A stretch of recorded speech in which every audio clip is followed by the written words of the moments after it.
Hey everybody, it's Tara Green here, and it is the Scorpio New Moon, 13th of November, 2023, 4:27 a.m. And this chart is set to Washington, D.C., so I have filled in all of the aspects, so it does look a bit busy. It is almost the time of the new moon right now, so this is going to be running while the new moon happens. It's actually 4:13 a.m. in Eastern Standard Time here where I am in Toronto, Canada. Now, of course, you know, there's the sun and the moon together at 20 degrees of Scorpio there, with Mars very close by at 22, opposite Uranus at 21 degrees of Taurus. Okay, so those are the main movers, right? That very intense sun, moon, Mars, and the moon and Mars will conjunct later. And then the sun and Mars will conjunct on the 17th and the 18th for 5 days. They will stay in tandem in what's called a Mars cazimi, but I'll talk about that later. But in the meantime, this is very intense. Now, Mars rules Scorpio, so Mars is in its glory here. Uranus and Taurus. Okay, so this is very volatile. This has been approaching, Mars opposite Uranus has been approaching for a while. And it will get more intense from the 17th to 18th, really right until the sun enters Sagittarius on the 22nd. So you couldn't get much more volatile than this. So anybody who tries to sugarcoat this, Now, Uranus and Taurus, it's all about chaos in the earth. Now, the volcano went off, I believe, in Iceland, and then Mount Etna erupted as well. That's literally what this means. And astrology is very, very literal. So what kind of volcanic emotional eruptions have you had, or are holding down, gritting your teeth with Mars conjunct the sun and the moon opposite Uranus? Okay, so this energy is so intense, so volatile, so chaotic. Mars rules anger, war, weapons, sharp things, violence, and in Scorpio it's sneaky, and it can be the shadow, good time to do shadow work and really release it. It can be really devious. This affects financial markets too. Scorpio rules big banks, finances, and Uranus and Taurus obviously rules the bull market. So even though it's been good for crypto, Uranus rules crypto, it can still be very volatile for the next while. So anything can happen. The rug can be definitely pulled out from under anybody at any time. Now, the other things that are going on here is, I've kind of drawn everything in here. Pluto is now at 28 degrees of Capricorn. Now, again, because this chart is set for Washington, Pluto is right on the IC, the roots. So this is also very dangerous. Pluto is the plutocrats in power, the secret cabal, the secret powers that is running the show. So no matter how much people protest, that doesn't seem to be making a difference at all. So Pluto is trining Uranus and Taurus. So again, the unpredictability, the chaos, the innovation, the invention, the surprise attack. Again, banking, this is what Pluto started when it entered Capricorn in late 2008 is going to be really finishing off even stronger than it started, I believe, as Pluto sits right now basically at the 29th degree and basically mostly through 2024 until Pluto once again enters Aquarius.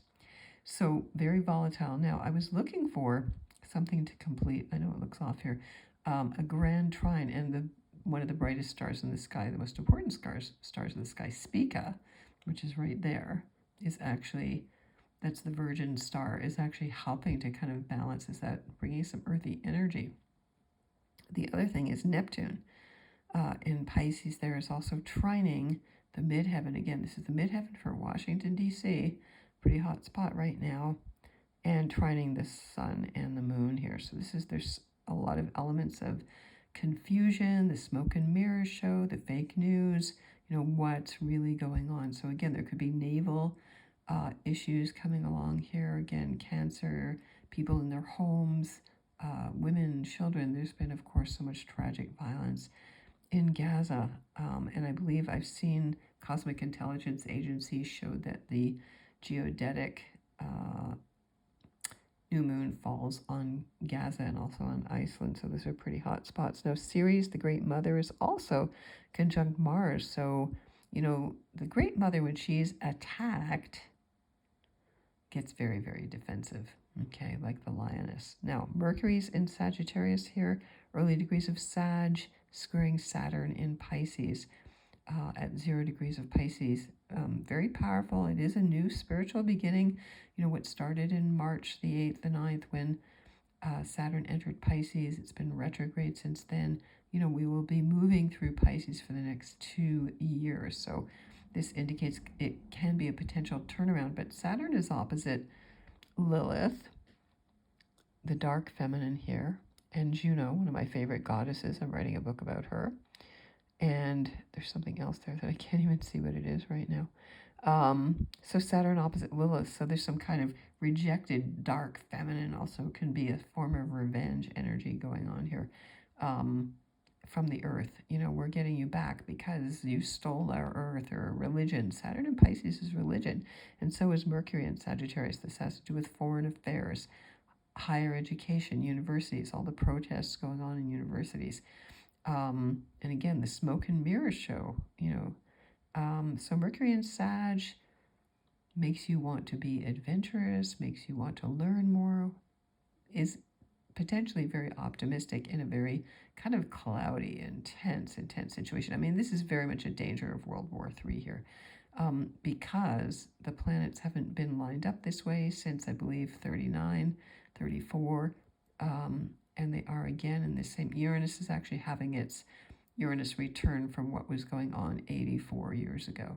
And that was in 1939 when Hitler came to power. So this is like one complete cycle since then. Not a midlife crisis, but one complete cycle. But it is the midlife crisis for anybody who was born 42 years ago. Now, Venus is in Libra in her home sign. So Venus is very strong. Mars is very strong. And so that's a good thing. Hopefully Venus can bring some balance, but there she is in the 12th house in this chart. So she her voice is kind of working very much behind the scenes. There's peacemakers, but their voice is kind of being silenced. Now, Venus is in conjunct Jupiter in Taurus here. Jupiter's still retrograde. I think we've forgotten about him being retrograde. Jupiter's in Taurus in the 7th house of all others. So Jupiter expands whatever it touches in Taurus. This has to do with land. It has to do with justice. It has to do with the stock market. So again, Jupiter is the great benefic, but when it's retrograde, it doesn't mean it's any less beneficial. It's just slow. The real benefits are going to be slow till we see them. Now, the north and south nodes of the moon, which are super powerful, and of course they're responsible for creating all eclipses, and we just had those last eclipses. South node here, 24 degrees of Libra, conjunct Athena. She's the battle strategist actually there.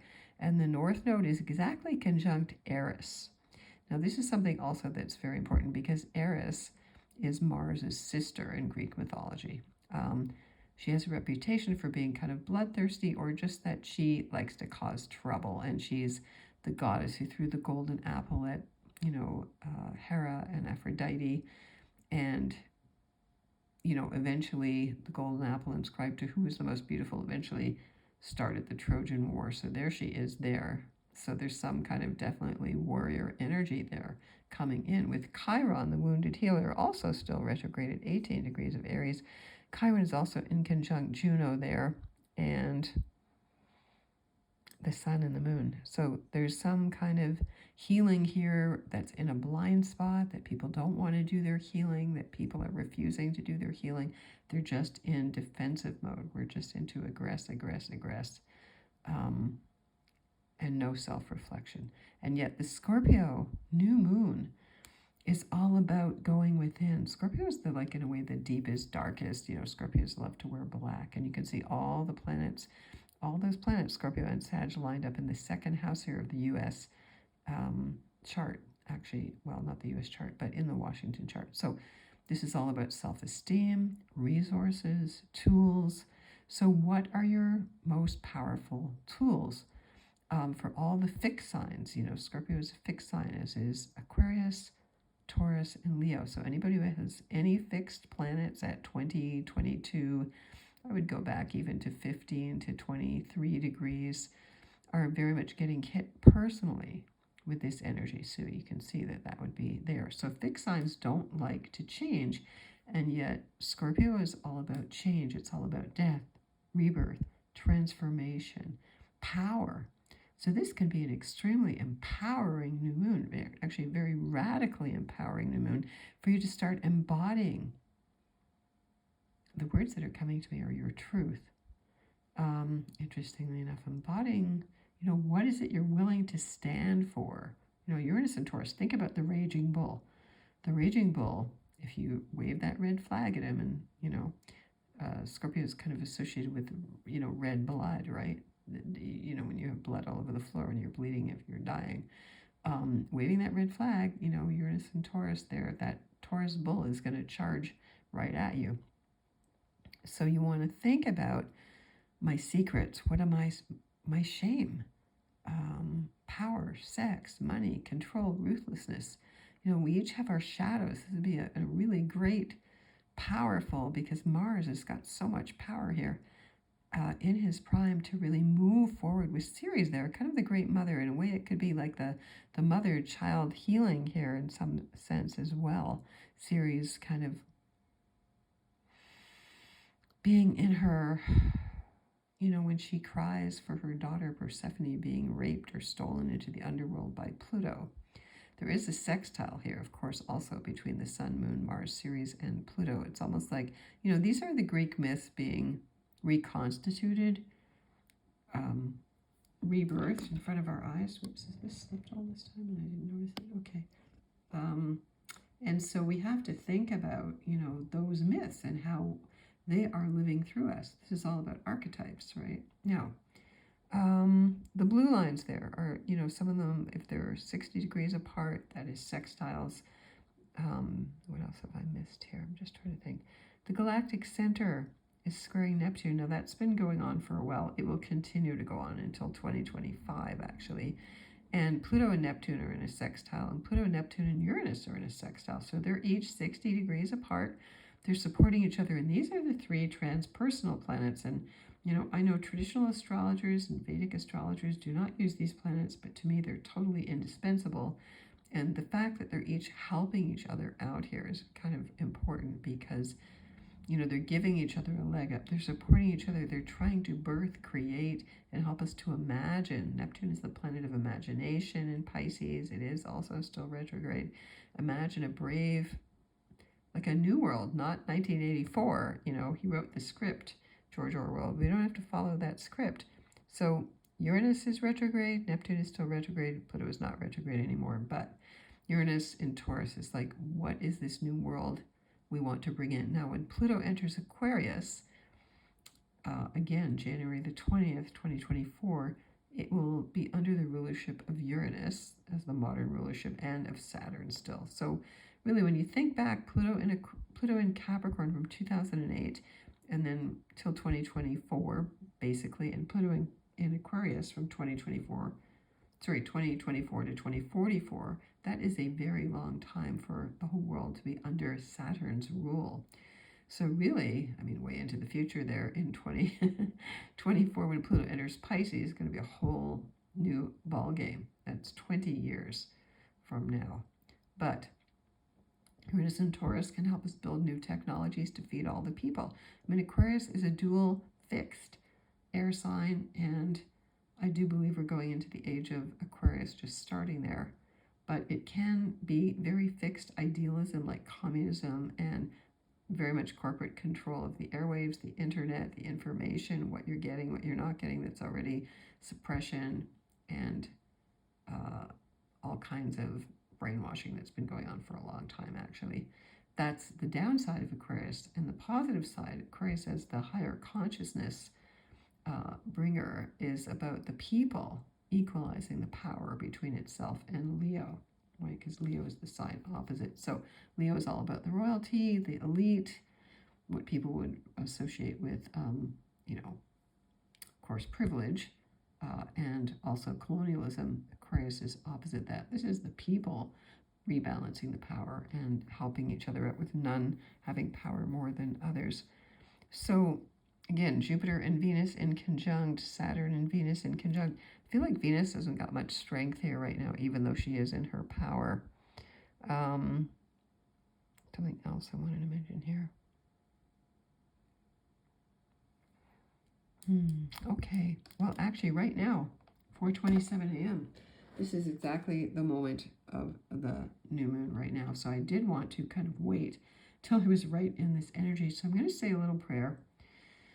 If you want to do a little ceremony, a little ritual, any red rocks would work well to represent Scorpio, Mars, coral, garnets, rubies if you have them, red rubies, any kind of red stone, dark red stone, and then something to represent Taurus, and Jupiter in Taurus. Actually, Jupiter's metal is tin. Taurus, anything with the earth, and some water, of course, because we're working with water. Water represents wealth in Tibetan Buddhism. It also represents cleansing. It's also Diwali. It's the first day of the 5 days of Diwali, celebrated by Hindus and Jains and Sikhs and some Buddhists all over the world. And so it represents the triumph of light over darkness. We definitely need that right now. So I would call on the powers of Scorpio to help us let go of anything that is no longer serving our highest purpose. To let go of old resentments, of things we cannot change, and help us to surrender. Into Neptune's cleansing, healing spiritual waters, I would call upon the planet Mars to help us to have passion and purpose and positive power, to bring death and rebirth to those things that are only causing pain and suffering, even though we learn from it. Mars and Scorpio to give us the ability to resurrect ourselves from the ashes when we find ourselves down and when we find ourselves feeling overwhelmed, as many are right now. I looked at one of the fixed stars that's associated with this new moon, and it's called, it's kind of a long, complicated star name, but one of its associations was to depression. So if you're feeling really depressed and powerless right now on this new moon, new moons are always very big intention setting times. You want to set a new intention to help yourself have the strength and the daring and the courage and the Uranian ability to totally change everything. Uranus is the big game changer. It is freedom, to find freedom from your suffering, from that 8th house, where we get obsessed with the wrong things. We get obsessed with the stupid things, like the things in the news that aren't important, the gossip, the reality games, all of that, the video games, all of that Neptunian denial and running away from dealing with what is. So this is an invitation to really go deep into what is and to release what isn't helping you grow. Uranus and Taurus is really about growth, rapid growth, radical growth, freedom from what ails you. Reminds me of the Fisher King. In the Fisher King myth, Percival, has 2 tries. He gets a second try to find the Grail when he goes back and he meets the Grail King again, who's wounded. He's got a sexual wound, actually, in Scorpio rules sex. Percival finally, after all his trials, figures out to ask the king what ails him. And that's the magic words, compassion. And that's Neptune and Pisces trining this new moon with Mars and Sirius. It's having compassion for ourselves, compassion for our own self-undoing, compassion for the projections, the hatred that's going on in the world. We're really only hating on ourselves. This could be the most powerful new moon to really get unhinged from all the self-hatred, all the self-sabotage, and really learn to live our lives to the fullest. All the 4 angels are marked here in this chart. Saturn's connected to the fixed star Fomalhaut, which is the Archangel Gabriel. Actually, Uranus is connected to one of the most feared stars in the sky, Algol, which is Medusa's head. She's a very powerful goddess, even though the patriarchy turned her into a monster. That's not true. Also, the Archangel Oriel here is connected to Antares. So these 4 major archangels Michael is up here in Gemini, opposite Mercury. Actually, I didn't mark it in there, but there it says Aldebaran. That's the bullseye. Also, it's moved into Gemini. Aldebaran is right there, though, as well. So all of the 4 archangels are there, and I'm going to call them in, calling upon Michael, Raphael. Raphael is there at 0 degrees of Virgo in tropical astrology, opposite Saturn there. They're always opposite to each other. And there's the ascendant there at 21 Libra, the part of fortune at 21 Libra. That is exactly the same degree as the last eclipse. So again, this has something to do with that as well. And it will be in effect until next April, until the next eclipse season starts. So I want to wish you all the best blessings. If you want to get in touch with me, I'm at tarottarot.com. I will write about the Sabian symbols and the Chandra symbols on my blog at infinitynow.wordpress.com. Sending you many blessings.